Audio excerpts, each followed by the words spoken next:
We've finally arrived. After 16 battles in the main bracket, 2 trainers have emerged to face off in this ultimate showdown. And it's time for the Kanto True Power Tournament Final. Last time we witnessed a fast-paced and highly strategic battle between Professor Oak and his own grandson, Blue, that provided us with quite literally a spectating experience of generations. Today we'll be witnessing the crowning of a new Kanto champion as supervillain Giovanni of Team Rainbow Rocket and former gym leader of Viridian City takes on former champion and current gym leader of Viridian City, Blue Oak. They've both ruled over the same gym at different points, and we've never seen these two battle until now. Decades ago, Blue abandoned the Sylph Co during Team Rocket's takeover, leaving Red to handle Giovanni all on his own. With Red now defeated by Giovanni in the tournament, Blue is setting out for redemption to do what Red could not. Giovanni, on the other hand, having claimed vengeance against the one who tore down his organization, is blazing a path to the championship and now faces another formidable foe, who just so happened to take over his very own gym after Team Rocket's destruction. Let's take a look at the team previews for this finals match. The final match pits 2 of the strongest teams in Kanto against one another, and what is there to say? Both of these teams are exceptionally powerful. We've seen Giovanni put his Dugtrio, Mewtwo, Garchomp, and Kangaskhan to great use in past battles, and it looks like they'll be his aces based on this matchup too. Blue, on the other hand, will need to make use of his Alakazam, Venusaur, and Tyranitar if he is to succeed. Both trainers have some serious threats for one another, so without any further ado, let's watch these finals unfold. A trainer with one of the greatest resumes in the entire Pokemon universe versus the biggest supervillain of them all. We've got Blue versus Giovanni. Blue starting off with his Gyarados, a very tanky and aggressive lead from him, whereas Giovanni's going to start off with his trusty Dugtrio, which will lock that Gyarados in. However, Gyarados' Intimidate is going to lower Dugtrio's attack. A good play from Blue, making Gyarados his lead because, of course, Intimidate would affect most of Giovanni's Pokemon. Most of his team is actually physical attackers, and he's going to switch into Kangaskhan here to try and handle this Gyarados, but the Gyarados is going for Dragon Dance here. That is a scary proposition for Giovanni. He himself has actually used Dragon Dance a lot on his own Gyarados, so he knows what this is capable of. He's going to have to try and handle it here with his Mega Kangaskhan, the Kangaskhanite being activated. Let's see what Giovanni can do with a Kangaskhan against a Gyarados. This is a very tanky battle. Kangaskhan, of course, going to go for the Fake Out.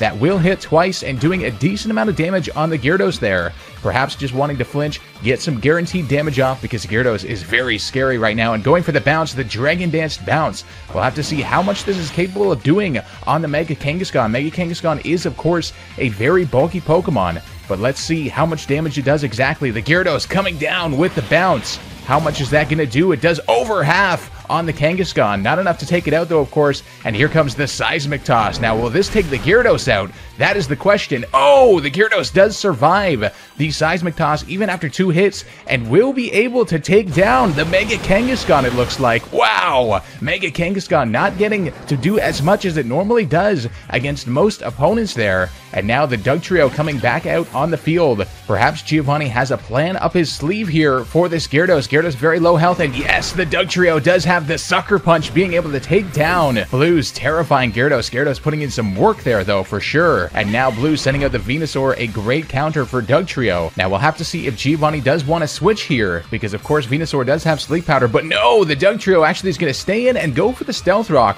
Whereas Blue is actually going to go for the Giga Drain, but no, the Dugtrio, oh my gosh, the Dugtrio actually avoided the attack. Dugtrio does have the Bright Powder item, which lowers the opponent's accuracy, basically. So, wow, what a play there, and Giovanni's actually keeping this Dugtrio in. I can't believe this, but now it is going to be taken down. It did get one Earthquake off on the Venusaur, but Venusaur is going to recover a whole lot of health there. So ultimately, just a sacrifice on Giovanni's part. He tends to do that with Dugtrio. He wants to get the Stealth Rock up. He wants to kind of mess up the opponent psychologically a little bit with the Dugtrio, trapping opponents in. But now, here comes the Mewtwo. Mewtwo going for the Aura Sphere, perhaps predicting the switch into, oh, maybe the Tyranitar, thinking that Blue wouldn't take the Psy Strike and send a Tyranitar, but he didn't. He stayed in and went for the Leech Seed here. So Mewtwo making a little bit of an error there on Giovanni's behalf. Going for the Aura Sphere would have been an amazing prediction had Blue actually switched, but Blue perhaps double predicting there on Giovanni. That was insane. And now Blue is going to switch into the Tyranitar. So let's see if he has pulled what is arguably a triple prediction here.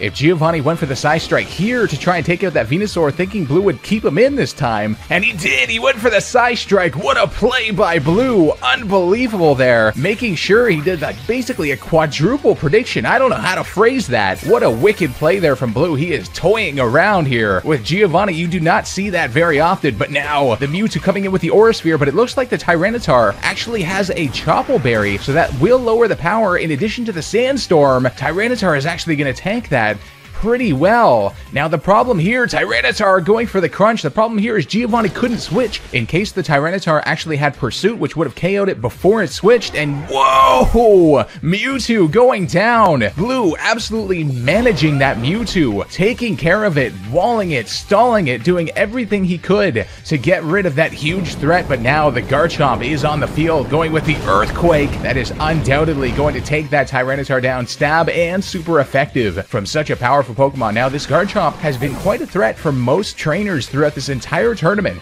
so we're gonna have to see how Blue is able to handle this, because of course he did handle the Mewtwo really well. Still reeling from that. That was unbelievable. But now the Garchomp versus the Rhyperior is on the field. Now the Garchomp does have super effective Stab Earthquake against the Rhyperior as well, but Rhyperior's physical defense is really good. It's gonna tank that, and it all depends what it does have to use against the Garchomp. But it looks like the weakness policy is going to raise its attack, so now the Rhyperior can go for Ice Punch, super powered Ice Punch. The Garchomp does have a Yachi Berry, perhaps without, oh my word, without that weakness policy, it may have survived. But no, Giovanni not anticipating that weakness policy on the Rhyperior. So Rhyperior is very, very powerful right now. But the Gyarados is on the field with the Waterfall. That is 4 times effective on the Rhyperior. There's no chance it's going to survive.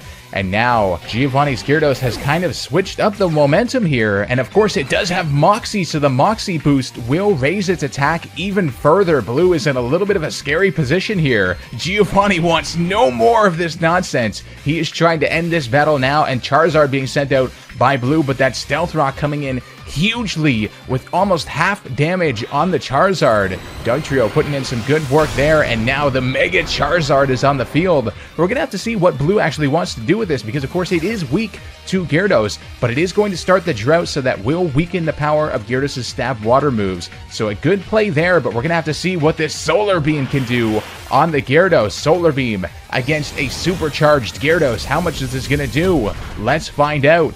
It doesn't even do half, it looks like. Gyarados is tanking it really, really well. Able to go for the Waterfall, and with that Moxie boost, it is able to take down Blue's Mega Charizard. Wow, what a play here from Giovanni. Another Moxie boost. This is not looking good for Blue at all. And now in comes the Venusaur. Now Venusaur will have the Chlorophyll boost from the sun, so that is a very good thing. It will be able to outspeed, but I'm not sure if a Giga Drain will actually be able to take down Gyarados. No, Gyarados surviving and will be able to respond now. It all depends if it has a good move against Venusaur. And Ice Fang, yes, Ice Fang. Double charged Ice Fang, 2 attack raises from Moxie, and that Venusaur is toast. But now yet another Moxie boost coming in on the Gyarados. This Gyarados is terrifying, but Blue does have his mascot Pokemon, his Alakazam. Can it save him? It is going to be faster, most likely, than the Gyarados. It is a very fast Pokemon, so the Psychic coming in. So that is going to be the end of the wickedly powerful supercharged Gyarados. It had a bunch of Moxie boosts, looking very terrifying. And now Giovanni's final Pokemon is on the field. It is the Nidoking, but it is Choice Scarfed, so it will outspeed with the Sludge Wave. It all depends on if this can KO the Alakazam. No, the Alakazam survives. Blue coming in with the Psychic on the Nidoking. Will this take it down? Yes, the Nidoking is down. Blue winning the battle with his mascot Pokemon, his Alakazam, saving him at the last moment. Wow, what a battle that was. Blue managing Giovanni's threats as best he could, and he did a damn good job. Wow, what a battle that was. That was insane. The final has been determined. Blue will be crowned the True Power Kanto Tournament champion. unbelievable. Now we do have the losers bracket, which will be continuing onwards from here to try and find out who will get a chance to actually face Blue and try to take his title from him. But Blue putting on an absolutely insane display here, becoming the champion of the True Power Tournament. Make sure to smash that like button and subscribe with notifications on so you don't miss the next matches. Before we go, I'd like to thank the patrons who are making this tournament possible. If you guys want to help further this series' potential and support it, the link to my Patreon page will be in the description below. That's all for this one. This has been SilphSpectre, and I'll see you guys next time for more True Power.